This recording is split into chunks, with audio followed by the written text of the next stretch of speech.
بسم اللہ الرحمن الرحیم۔ السلام علیکم۔ میں شاید دنیا کی پہلی ماں ہوں جس نے بیٹی پیدا ہونے پر سارے خاندان میں مٹھائی بانٹی تھی، اور میرے شوہر نے میرا ساتھ دیا تھا۔ سب لوگ ہمیں باتیں کرتے تھے کہ ان کے گھر بیٹی پیدا ہوئی اور یہ ایسے خوشیاں منا رہے ہیں جیسے طوائف خانے میں لڑکی پیدا ہوتی ہے۔ تو وہ لوگ خوشیاں مناتے ہیں کہ چلو ایک اور عورت آ گئی جو پیسے کما کے دے گی۔ واقعی لوگوں نے ہمارے بارے میں ایسی باتیں کی تھی، سن کر دل جل جاتا تھا۔ لیکن آج میں نے اپنی بیٹی کو جس حال میں دیکھا، دنیا کی کوئی ماں اپنی اولاد کو اس حال میں نہ دیکھے۔ مجھے تو لگا تھا سب کچھ ختم ہو گیا ہے، لیکن اللہ نے مجھے ایسا معجزہ دکھایا کہ میں پھوٹ پھوٹ کر رونے لگی۔ ایسا روئی کہ روتے روتے ہی بے ہوش ہو گئی، کیونکہ جب میری بیٹی کو میرے سامنے لے کر آئے تو اس کے پورے وجود میں سے ایک چیز… جب میری شادی رضا نامی لڑکے سے ہوئی تو میں بہت خوش تھی، کیونکہ وہ بہت اچھا انسان تھا۔ سننے میں آیا تھا کہ وہ لوگوں کی عزت کرنے والا ایک اچھا انسان ہے، اور مجھے ایسے ہی انسان کی تلاش تھی، کیونکہ میں خود بھی حافظ قرآن تھی اور چاہتی تھی کہ میں اپنے بچوں کی تربیت بھی اسلام کے عین مطابق کر پاؤں۔ جب تک امی کے گھر میں تھی تو ایسا کوئی دن نہیں گزرا کہ جس دن میں نے کوئی نماز قضا کی ہو۔ میں 5 وقت کی نماز پڑھتی تھی، قرآن کی تلاوت کرتی تھی، صرف رمضان میں ہی نہیں بلکہ عام دنوں میں بھی قرآن کو بار بار پڑھتی رہتی تھی، اور روز کوئی نہ کوئی صورت یاد کرنے کی کوشش کرتی تھی۔ جب میری شادی ہو گئی تو میں نے اپنے سسرال میں بھی یہی روٹین رکھنے کی کوشش کی، لیکن ایسا ہو نہیں پایا۔ میری ساس نے کہا کہ نماز پڑھتے ہی ناشتے کی تیاری میں مصروف ہو جایا کرو۔ نماز تو میں پھر بھی کسی طرح پڑھ لیتی تھی، لیکن قرآن سے دور ہوتی جا رہی تھی۔ قرآن کی تلاوت بڑے آرام سے کرنے والا کام ہوتا ہے، اور میرے پاس آرام و سکون نہیں تھا۔ خود کو پوری طرح سے اپنے سسرال کے رنگ میں رنگ لیا۔ میرا شوہر سب سے بڑا بیٹا تھا، اس لیے اس پر بہت زیادہ ذمہ داریاں تھیں۔ میرا شوہر بھی اسلام سے بہت قریب تھا، اور وہ جانتا تھا کہ اگر میں الگ گھر کا مطالبہ کروں گی تو اس میں میری کوئی غلطی نہیں ہے، لیکن وہ کہتا تھا کہ ابھی ہمارے حالات اس قابل نہیں ہیں۔ اپنی ماں کی ہر بات مان لیتا تھا۔ اگر وہ کبھی مجھ سے کوئی برا سلوک کرتی تو میرا شوہر کہتا تھا کہ وہ میری ماں ہے، میں اس کو نہیں سمجھا سکتا لیکن تمہیں سمجھا سکتا ہوں، اس لیے تم میری بات مان لیا کرو۔ اور میں اپنے شوہر کی ہر بات مان لیتی تھی۔ میں نے سنا ہے کہ اگر عورت اپنے شوہر کی اطاعت کر لے تو وہ سیدھی جنت میں جائے گی، تو پھر میں اس موقع سے فائدہ کیوں نہ اٹھاتی؟ لیکن اللہ نے مجھے نہ جانے کیوں بے اولاد رکھنے کا فیصلہ کیا تھا، کہ ابھی تک میرے ہاں اولاد ہی نہیں ہو رہی تھی۔ پھر پتہ چلا کہ میں ماں بننے والی ہوں۔ تو شادی کو 2 سال ہوئے تھے، لیکن 2 سال بھی بڑی مشکل سے کاٹے تھے۔ ایک دن مجھے یہ محسوس کروایا گیا کہ شاید میں بانجھ ہوں، لیکن ایسا نہیں تھا، کیونکہ ڈاکٹر نے بتایا کہ میرے ہاں جڑواں بچے ہونے والے ہیں، اور وہ بھی دونوں بیٹے۔ ہمارے گھر میں ہماری خوشی عروج پر تھی۔ میری ساس بھی میرے گن گا رہی تھی، میرا شوہر بھی بہت خوش تھا، میں خود بھی خوش تھی کہ ایک ساتھ ہی 2 بیٹوں کو پیدا کرنے والی ہوں۔ لیکن نہ جانے کیا ہوا کہ ابھی 5واں مہینہ شروع ہوا تھا کہ میری حالت بہت بری ہوئی، اور میرے دونوں بیٹے اس دنیا میں آنے سے پہلے ہی اس دنیا سے چلے گئے۔ شاید مجھے کسی کی نظر لگ گئی تھی، جانے کیا ہوا، لیکن میری ساس بھی بہت دکھ میں تھی، اور ہم سب بھی۔ پھر ہم سب نے یہی سوچ کر امید کی کہ اللہ کوئی بہتری کرے گا، میری جان سلامت رہی ہے تو اولاد بھی مل ہی جائے گی۔ پر پھر 2 سال تک مزید میرے ہاں کوئی اولاد نہیں ہوئی۔ مجھ پر میری ساس نے بہت ظلم کیا، مجھے بہت باتیں سنائیں، اور پھر ایک دن مجھے پتہ چلا کہ میں پھر سے ماں بننے والی ہوں۔ یہ دن میری زندگی کا سب سے اچھا دن تھا۔ میری ساس نے کہا کہ اللہ کرے اس دفعہ بھی تو 2 بیٹوں کی ماں بننے والی ہو، لیکن اس دفعہ اپنا خیال رکھنا۔ وہ کہہ تو دیتی تھیں کہ اپنا خیال رکھنا، لیکن پھر خیال رکھنے بھی نہیں دیتی تھیں۔ گھر کے اتنے سارے کام میری جان پر ڈال دیتی تھیں کہ میرے پاس اپنا خیال رکھنے کا وقت ہی کہاں ہوتا تھا۔ اس دفعہ جب ہم لوگ یہ پتہ کرنے کے لیے گئے کہ بیٹی ہے یا بیٹا، تو میری ساس بھی ساتھ چل پڑی۔ انہوں نے کہا کہ مجھے تو یہ خوشخبری ڈاکٹر کے منہ سے سننی ہے کہ اس دفعہ بھی تو 2 بیٹوں کی ماں بننے والی ہے۔ پر ڈاکٹر نے کہا کہ مبارک ہو، بچہ بالکل صحیح سلامت ہے۔ میری ساس نے کہا کہ بچہ ہے؟ کتنے بچے ہیں، 1 یا 2؟ انہوں نے کہا کہ 1 ہی بچہ ہے اور بیٹی ہونے والی ہے۔ یہ بات سن کر میں بہت خوش ہوئی، لیکن میری ساس کی خوشی کرکری ہو گئی۔ انہوں نے گھر آتے ہی کہہ دیا کہ میرا پورا دن ضائع کروا دیا اس عورت کے پیچھے، اور خوشخبری بھی نہیں ملی۔ اس کے ہاں تو بیٹی ہونے والی ہے، وہ بھی صرف ایک۔ اللہ کرے کہ جو تیرے ساتھ پہلے ہوا تھا وہ اس دفعہ ہو جائے، ہمارے گھر پر بوجھ تو نہیں پڑے گا۔ یہ بات سن کے میں اتنی بری طرح روئی، میں اپنے شوہر کے گلے لگ کے رو رہی تھی۔ وہ مجھے تسلی دے رہا تھا۔ اس نے کہا کہ یہ میری بیٹی ہے نا، اس سے پہلے جو فیصلہ ہوا تھا وہ بھی اللہ کا تھا، اس نے اسی میں کوئی مصلحت رکھی ہوگی۔ اب یہ ہماری بیٹی ہے، اس دنیا میں آ رہی ہے، تم دیکھنا میں اس کے آنے کی ایسی خوشی مناؤں گا کہ سب دیکھتے رہ جائیں گے۔ میں نے کہا کہ بیٹیوں کے آنے پر بھلا کون خوشی مناتا ہے؟ میرے شوہر نے کہا کہ میں مناؤں گا خوشی، میری بیٹی ہوگی، ہمارے گھر کی رحمت بن کے آ رہی ہے، تو ہم کیوں نہ خوشی منائیں۔ اور پھر جب میری بیٹی اس دنیا میں آئی تو میرے شوہر نے اس کا نام فاطمہ رکھا۔ اس نے کہا کہ اس نام کی نسبت بہت اچھی ہے۔ پورے خاندان میں موتی چور کے لڈو بانٹے، وہ بھی دیسی گھی میں بنے ہوئے۔ وہ کہتے ہیں نا کہ فلاں کام ہوا ہے تو لڈو بانٹ رہے ہیں، میرے شوہر نے تو سچ میں لڈو بانٹے۔ تو میری ساس نے اس بات پہ بہت مخالفت کی، اختلاف کیا۔ اس نے کہا کہ بیٹیوں کی پیدائش پر تو کنجر خوش ہوتے ہیں، اور تم یہاں بیٹی کی پیدائش پر اس طرح سے لڈو بانٹ رہے ہو، لوگ باتیں کریں گے۔ میرے شوہر نے کہا کہ امی، میری پہلی خوشی ہے، پہلی اولاد ہے، وہ بھی اتنی مشکلوں اور 4 ساڑھے 4 عرصے کے بعد میری زندگی میں آئی ہے، تو میں کیوں نہ خوش ہوں۔ میری بیٹی اتنی زیادہ خوبصورت تھی، میں تو یہ دیکھ کے حیران تھی کہ اس کی آنکھیں نیلے رنگ کی تھیں، جبکہ میرے خاندان میں کسی کی بھی آنکھیں نیلی نہیں تھیں۔ پھر میرے شوہر نے مجھے اپنے پردادا کی تصویر دکھائی جن کی آنکھیں نیلے رنگ کی تھیں۔ اس نے کہا کہ اس نے پردادا کی آنکھیں لی ہیں، وہ بھی بہت بہادر تھے، یہ بھی ان کی طرح بہادر بنے گی۔ میری بیٹی کا میں بہت زیادہ خیال رکھتی تھی۔ میرے شوہر کا کام کچھ اتنا اچھا نہیں تھا، لیکن ہم جو کچھ بھی بچاتے تھے اپنی بیٹی پر لگا دیتے تھے۔ خود عید کے کپڑے نہ بناتے لیکن اس کے لیے ضرور بناتے تھے، چھوٹا سا فراک، جوتے، ایک عدد پرس جس میں وہ اپنی تھوڑی بہت عیدی رکھتی تھی، جبکہ اسے عیدی بھی صرف ہم لوگ ہی دیتے تھے۔ اسی بیچ میں میری ساس اپنے چھوٹے بیٹے کی بہو لے آئی، اور اس نے پہلے ہی سال میں ساس کو پوتے کی خوشی سے نواز دیا۔ تو اب ان کو میری بیٹی بہت بری لگتی تھی، وہ اس کو دھتکار دیتی تھیں۔ اگر وہ چھوٹے بچے کے پاس بھی بیٹھتی تو کہتی تھی کہ چلی جاؤ یہاں سے، تمہارا یہاں کیا کام ہے، منحوس کہیں کی۔ ایک دن میں نے اپنے شوہر سے کہا کہ کون سی نحوست دیکھی ہے انہوں نے میری بیٹی کی جو یہ اس کے خلاف ایسی باتیں کرتی ہیں۔ میرا شوہر پھر بھی مجھے ہی سمجھاتا تھا کہ تم چپ کر جایا کرو۔ میں چپ تو کر جاتی تھی، لیکن یہ سب کچھ مشکل سے برداشت کرتی تھی۔ میں نے اپنی بیٹی کو قرآن پاک حفظ کروایا تھا، میں خود اس کو پڑھا رہی تھی۔ ایک دن میری دیورانی نے مجھ سے کہا کہ اس کو اسی لیے قرآن پاک حفظ کروا رہی ہو تاکہ یہ بعد میں بچوں کو پڑھائے اور پیسے لے۔ ویسے اللہ کے کلام کو سکھانے کے پیسے لینا بہت ہی بری بات ہے۔ میں نے کہا کہ آپ کو کس نے کہہ دیا کہ میرا ایسا ارادہ ہے؟ میں اس کو قرآن پاک بھی حفظ کرواؤں گی اور اس کو پڑھا لکھا کر بہت اچھا انسان بناؤں گی۔ میری دیورانی نے کہا کہ اور پڑھا لکھا کر ڈولی میں بٹھا کر کسی کے حوالے کر دو گی؟ میں نے کہا کہ ہاں، ڈولی میں بٹھا کر کسی کے حوالے کر دوں گی، تو یہ وہاں جا کر اپنے بچوں کی تربیت اچھے سے کرے گی۔ میری دیورانی نے کہا کہ تم کیا کہنا چاہتی ہو کہ میری تربیت اچھی نہیں ہوئی؟ میں نے کہا کہ میں نے تو ایسا کچھ نہیں کہا۔ اس نے پھر میرے ساتھ لڑائی جھگڑا کرنا شروع کر دیا، اور میری ساس نے بھی اسی کا ساتھ دیا، یہاں تک کہ میری ساس نے میرے منہ پر تھپڑ دے مارا۔ میں نے یہ بات اپنے شوہر کو بتائی تو میرا شوہر رونے لگا۔ میں نے کہا کہ روتے کیوں ہیں، میرے حق میں کچھ بولتے کیوں نہیں؟ اس نے کہا کہ کیا کروں، مجبور ہوں، یہاں سے نکل جائیں گے تو کرائے کیسے پورے کریں گے؟ یہاں پر تو بیٹھے ہیں، صرف کھانے کا ہی خرچہ ہوتا ہے، ہم رہتے تو ان کے گھر میں تھے لیکن اپنے کھانے پینے کا ہم لوگ خود دیکھتے تھے۔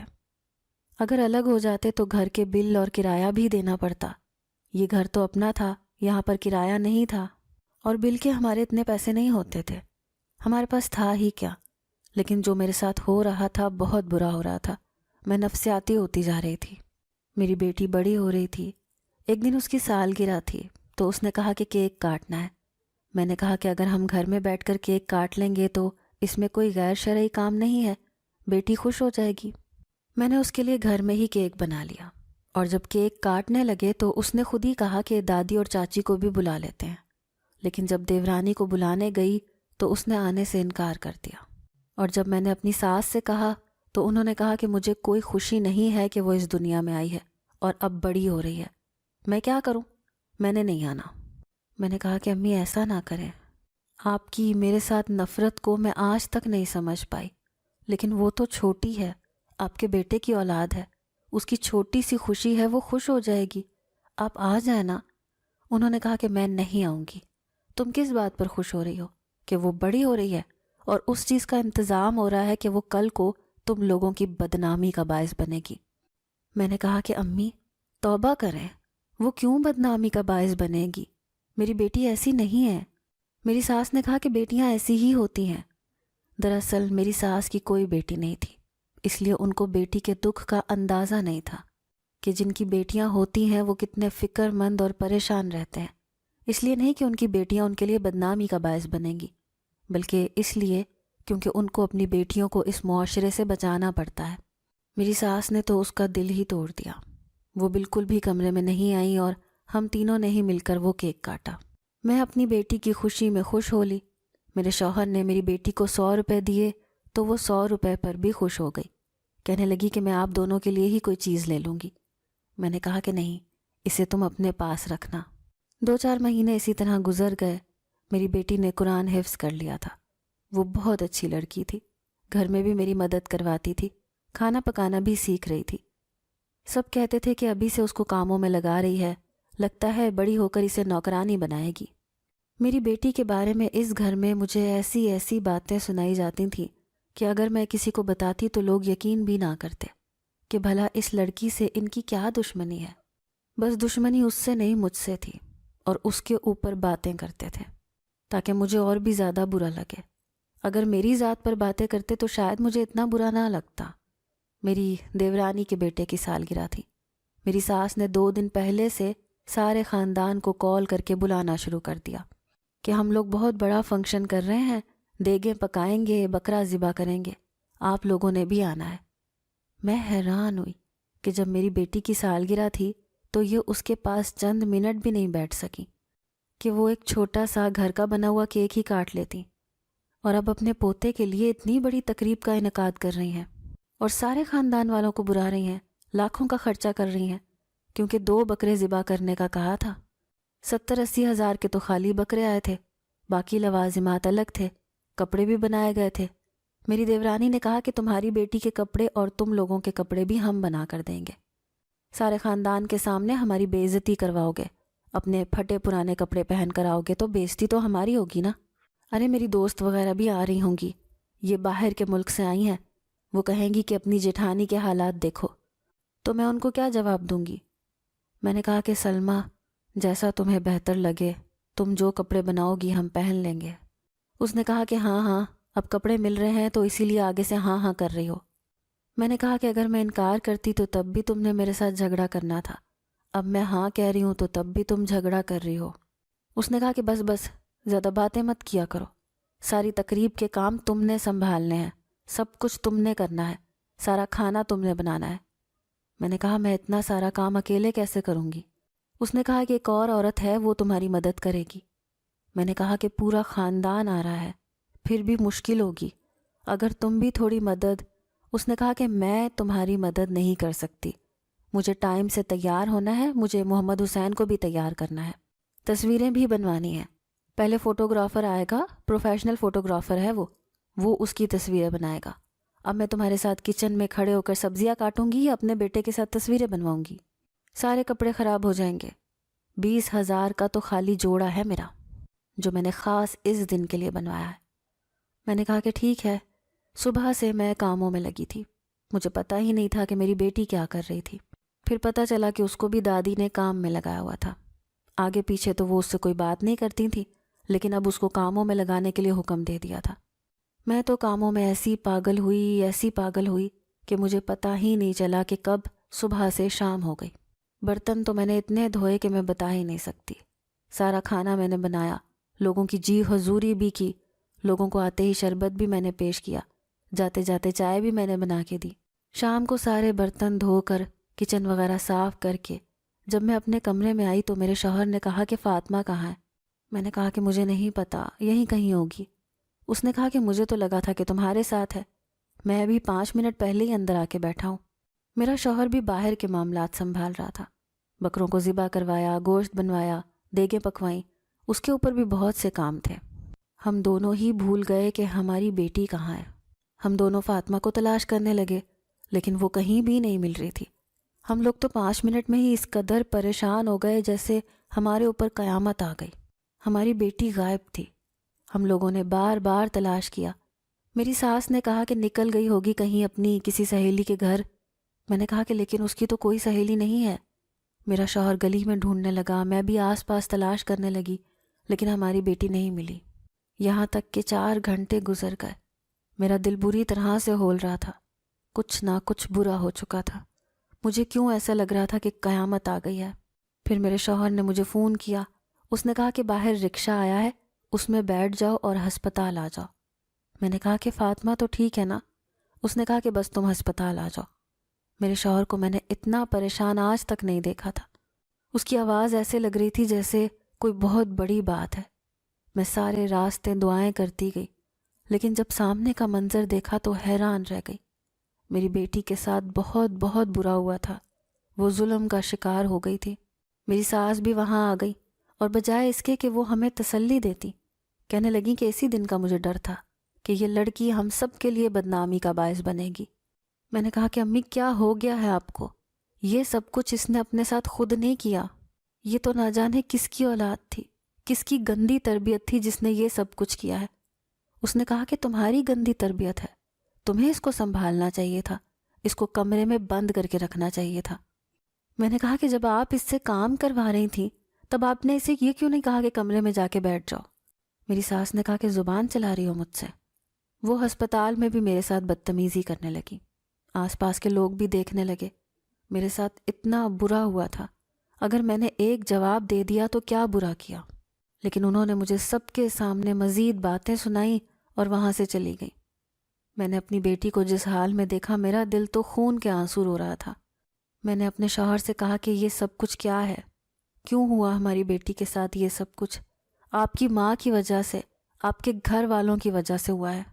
انہوں نے مجھے نوکرانی سمجھ لیا، مجھے کاموں میں ایسا الجھایا کہ میں اپنی بیٹی کے بارے میں ہی بھول گئی۔ میرا شوہر کوئی جواب نہیں دے رہا تھا۔ میں سمجھ سکتی تھی کہ جب میری حالت ایسی تھی تو اس کی حالت کیا ہوئی ہوگی۔ وہ میری بیٹی سے بہت زیادہ محبت کرتا تھا۔ مجھے ایسا لگتا تھا کہ میری بیٹی مجھ سے زیادہ اس سے محبت کرتی ہے۔ بچپن سے ہی وہ اس کے ساتھ کھیلتا تھا، رات کو وہ اسی کے پاس ہوتی تھی، صبح اس کا منہ ہاتھ دھلاتا، پھر اسے اسکول کے لیے تیار کرنے کی ذمہ داری بھی میرے شوہر نے لی تھی۔ میں تو گھر کے کاموں میں ہی لگی رہتی تھی۔ میرا شوہر مجھے ایسے دیکھ رہا تھا جیسے اس کے اندر جان ہی نہیں ہے، اور پھر اچانک سے پھوٹ پھوٹ کر رونے لگا۔ میں نے اپنے شوہر کو پہلی دفعہ اس طرح روتے ہوئے دیکھا تھا۔ مرد کبھی بھی ایسے نہیں روتا، اور اگر ایسے روئے تو اس کا مطلب ہے کہ اس کا دل بری طرح سے ٹوٹ چکا ہے۔ ڈاکٹر نے کہا کہ ہمیں ایک چھوٹا سا آپریشن کرنا ہوگا۔ آپ لوگ دعا کریں کہ آپ کی بیٹی کی جان بچ جائے۔ ہم لوگ دعاؤں میں مصروف ہو گئے۔ میں نے اپنے شوہر سے کہا کہ جا کر پولیس میں رپورٹ کروائے، لیکن وہ ابھی رپورٹ نہیں کروا رہا تھا۔ اس نے کہا کہ ابھی رک جاؤ، مجھے کچھ سوچنے دو۔ اگر رپورٹ کروائیں گے تو پھر بھی سب کچھ تو ہمارے سر پر ہی پڑے گا۔ میں نے کہا کہ کتنے سارے لوگ آئے ہوئے تھے ہمارے گھر میں، انہی میں سے یہ کسی کا کام ہے۔ آپ کے رشتہ دار تھے وہ سب، میری طرف سے تو کوئی نہیں تھا۔ آپ کی وجہ سے ہوا ہے یہ سب۔ میں اتنے دکھ میں تھی کہ میں نے اپنے شوہر کو ہی باتیں سنانی شروع کر دی، اور میں کیا کر سکتی تھی؟ ایک عورت بے بس ہو کر اور کرے بھی تو کیا، جس نے اپنی اولاد کو اس حال میں دیکھا ہو۔ آپریشن ہو رہا تھا، ہم لوگ باہر بیٹھے تھے۔ ابھی ڈاکٹر باہر آئے گا اور کوئی اچھی خبر سنائے گا، کہے گا کہ سب ٹھیک ہے، آپ کی اولاد خطرے سے باہر ہے، آپ اس کو آرام کروائیں۔ کوئی تو اچھی بات کرے گا۔ لیکن جب اس نے باہر آ کر کہا کہ ہمیں معاف کر دیں، ہم شرمندہ ہیں، اور ہمیں یہ بتاتے ہوئے بڑا افسوس ہو رہا ہے کہ آپ کی بیٹی اس دنیا میں نہیں رہی، تو میرے جسم سے تو جیسے روح ہی نکل گئی۔ میں زمین پر بری طرح گر پڑی۔ ڈاکٹر نے کہا کہ معاملہ خراب ہے آپ کی بیٹی کے ساتھ، جس نے بھی یہ سب کچھ کیا ہے آپ لوگوں کو پوسٹ مارٹم کروانا ہوگا، پھر پوسٹ مارٹم کی رپورٹ کے اوپر ہی آپ لوگ یہ کیس لڑ پائیں گے، کیونکہ لڑکی تو اس دنیا سے جا چکی ہے۔ میرا شوہر پتھر کا بنا کھڑا تھا۔ اس نے ہاں میں سر ہلا دیا، لیکن جب میری بیٹی کو پوسٹ مارٹم کرنے کے لیے لے جا رہے تھے تو میں نے اس کو دیکھا اور میں اس طرح سے روئی کہ میرے آنسو ہی نہیں رکتے تھے۔ میری آواز پورے ہسپتال میں گونج رہی تھی۔ مجھے ایسے ایسے لوگ دیکھ کر بھی ہمدردی جتا رہے تھے جو میرے کچھ نہیں لگتے تھے، لیکن میری ساس ابھی بھی ایک طرف بیٹھی تھیں اور ایسے بیٹھی تھیں جیسے کہہ رہی ہوں کہ میں نے تو پہلے ہی کہا تھا کہ بیٹیاں تو ایسے ہی کرتی ہیں۔ وہ اس کو پوسٹ مارٹم کروانے کے لیے لے گئے۔ بڑا ہسپتال تھا، ان کے اندر ہی پوسٹ مارٹم کرنے کا ایریا بھی بنا ہوا تھا، لیکن تھوڑی دیر ہی گزری تھی کہ میں زمین پر گر گئی۔ میں نے اپنی جھولی اللہ کے سامنے پھیلائی۔ میں نے کہا کہ میرے رب، مجھے اتنے بڑے امتحان میں نہ ڈال۔ تو جانتا ہے یہ میری وہی اولاد ہے جس کو میں نے اتنی منتوں مرادوں سے مانگا تھا۔ میں نے تجھے کہا تھا کہ بس مجھے اولاد چاہیے، تو نے میری بات مانی تھی۔ آج میں تجھ سے فاطمہ کی زندگی مانگ رہی ہوں، تو میری بات مان لے، مجھے اتنے بڑے امتحان میں نہ ڈال۔ میری اتنی ہمت نہیں ہے۔ تو کہتا ہے نا کہ تو کسی پر اس کی ہمت سے زیادہ بوجھ نہیں ڈالتا، تو پھر مجھے کیوں اس امتحان کے لیے چن لیا؟ مجھے میری بچی واپس کر دے۔ میری ساس نے کہا کہ تیری بیٹی اس دنیا سے جا چکی ہے، یہ سب کچھ تیری وجہ سے ہوا ہے، تو اسی قابل تھی۔ پہلے بھی تیری اولاد مری اور آج بھی تیری اولاد اس دنیا سے چلی گئی۔ میں نے تو پہلے ہی کہا تھا جس عورت کے بچے مرتے ہیں وہ منحوس ہوتی ہے۔ اب تجھے میں اپنے گھر میں رہنے نہیں دوں گی، ورنہ تو باقی کے گھر والوں کو بھی کھا جائے گی۔ اب تو اللہ سے یہ بھی دعا کر کہ تیرا کہیں اور انتظام ہو جائے، کیونکہ اب تو میرے گھر میں نہیں رہے گی۔ ابھی میری بیٹی کو لے کر گئے ہوئے 5 منٹ ہی ہوئے تھے کہ وہ میری بیٹی کو واپس لے آئے اور دوبارہ سے آپریشن تھیٹر میں لے گئے۔ مجھے یہ معاملہ کچھ سمجھ نہیں آیا۔ میرا شوہر ڈاکٹر کے پیچھے بھاگا اور پھر میرا شوہر خاموش ہو گیا۔ میں نے کہا کہ کیا ہوا ہے؟ کیا ہوا ہے؟ میرا شوہر مجھے لے کر کمرے میں آ گیا۔ اس نے کہا کہ یہاں پر بیٹھو، ابھی تھوڑی دیر بعد بتائیں گے کہ کیا معاملہ ہے۔ میری ساس بھی وہیں پہ موجود تھی۔ 2 گھنٹے گزر گئے۔ یہ 2 گھنٹے بہت برے تھے۔ میں اللہ سے مسلسل دعائیں مانگ رہی تھی۔ میں نے تو ناک زمین پر رگڑنا شروع کر دی کہ میرے مالک میری مدد کر۔ تب ڈاکٹر نے آ کر خبر سنائی۔ اس نے کہا کہ آپ کی بیٹی کی دل کی دھڑکن خطرناک حد تک گر گئی تھی۔ ہمیں لگا کہ وہ اس دنیا سے چلی گئی ہے، لیکن جب ہم اسے پوسٹ مارٹم کرنے کے لیے لے کے گئے تو پتہ چلا کہ آپ کی بیٹی میں جان باقی تھی۔ ابھی وہ بہت بری حالت میں ہے۔ اگلے 48 گھنٹے بہت اہم ہیں، لیکن آپ کی بیٹی زندہ ہے۔ میں نے یہ خبر کیا سنی، اللہ کے حضور سجدے ادا کرنے شروع کر دیے۔ میں نے نہ جانے کتنے سجدے ایک ساتھ ادا کیے۔ میری ساس بھی حیران رہ گئی اور وہاں سے چلی گئی۔ ایسے لگتا تھا وہ اس انتظار میں بیٹھی تھی کہ میری بیٹی کب مرے گی۔ 49 گھنٹے کے بعد میری بیٹی کی حالت کچھ بہتر ہوئی۔ پھر انہوں نے ہمیں 3 دن کہے کہ 3 دن بہت اہم ہے۔ پھر 1 ہفتہ، پھر 2 ہفتے، پھر 3 ہفتے کرتے کراتے میری بیٹی نے ہسپتال میں 6 مہینے گزارے، لیکن اس کے بعد وہ ٹھیک ہو گئی اور ہم اسے اپنے گھر لے آئے۔ ہم لوگوں نے کوئی پولیس کیس نہیں کیا۔ ہم لوگ مڈل کلاس لوگ ہیں نا، بس سب کچھ اللہ پر ڈال دیا کہ اللہ ہی اس مجرم کو سزا دے گا جس نے ہماری بیٹی کے ساتھ یہ سب کچھ کیا۔ جب ہم اسے گھر لے کر آئے تو وہ پہلے سے بہت بہتر تھی۔ میری دیورانی تک اس پر رحم کرنے لگی۔ وہ بھی اس سے ملی، اس نے اسے تحفہ دیا اور کہا کہ چلو اب تم گھر آ گئی ہو، اللہ تمہیں زندگی دے۔ لیکن میری ساس اس سے پھر بھی نہیں ملی۔ ایک دن میری ساس اپنی بہن کے گھر چلی گئی، کہنے لگیں کہ 2 مہینے وہیں گزار کر آؤں گی۔ وہ دوسرے شہر میں رہتی تھی۔ ان کو گئے ہوئے ابھی 1 ہفتہ ہوا تھا جب ہمیں خبر ملی کہ وہ اپنی بہن کے ساتھ ایک گاڑی میں کہیں جا رہی تھیں اور گاڑی ایک حادثے کا شکار ہو گئی۔ ان کی بہن کا بیٹا اور میری ساس تینوں ہی اس دنیا سے موقع پر ہی چلے گئے۔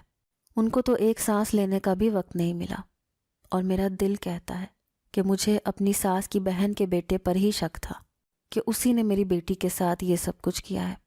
اب میں نہیں جانتی کہ میرا شک درست تھا یا نہیں، لیکن ان کی اچانک موت نے یہ ثابت کر دیا کہ شاید اللہ نے میرا اور میری بیٹی کا دل دکھانے والوں کو ایک ساتھ ہی سزا دے دی اور مکافات عمل کر دیا۔ میری دیورانی کا رویہ میرے ساتھ اچھا تھا، پر میرے شوہر نے کہا کہ ہم اس گھر میں نہیں رہیں گے۔ میں تو اپنی ماں کے دم سے اس گھر میں تھا، جیسی بھی تھی میری ماں تھی، لیکن اب وہ اس دنیا سے جا چکی ہیں۔ میرے شوہر نے مجھے الگ گھر میں رکھ لیا۔ میری بیٹی کو اب میں اتنی محبت دیتی ہوں کہ وہ یہ سب کچھ بھول جائے۔ اللہ نے مجھے پھر سے امید دے دی۔ ہم تو حیران تھے، ہمیں تو خبر ہی نہیں تھی کہ ہمارے ساتھ یہ سب ہوگا۔ سب نے کہا کہ اللہ اس دفعہ بیٹا دے دے، لیکن اللہ نے مجھے پھر بیٹی دی ہے، اور آج پھر میں نے اس کے لیے پورے محلے میں مٹھائی بانٹنے کے لیے نکلی ہوں۔ میں گھر گھر جا کر لوگوں کو مٹھائی دے رہی ہوں، کہہ رہی ہوں کہ میرے ہاں بیٹی پیدا ہوئی ہے، سر اٹھا کے کہہ رہی ہوں، کیونکہ یہ کوئی گناہ نہیں ہے۔ آپ لوگ بتائیں، کیا میں نے اور میرے شوہر نے ٹھیک کیا؟ اور کیا آپ لوگوں کو بھی لگتا ہے کہ وہی شخص ہمارا مجرم تھا؟ کیونکہ اس دن تقریب میں بھی وہ آیا ہوا تھا۔ اگر آپ کو آج کی ہماری کہانی پسند آئی ہے تو اسے لائک کیجیے اور اپنے پیاروں کے ساتھ شیئر کیجیے، اور ہاں، اگر ابھی تک آپ نے ہمارا چینل سبسکرائب نہیں کیا تو ضرور کیجیے۔ ملتے ہیں کل ایک نئی اور دلچسپ کہانی کے ساتھ، تب تک کے لیے اللہ حافظ۔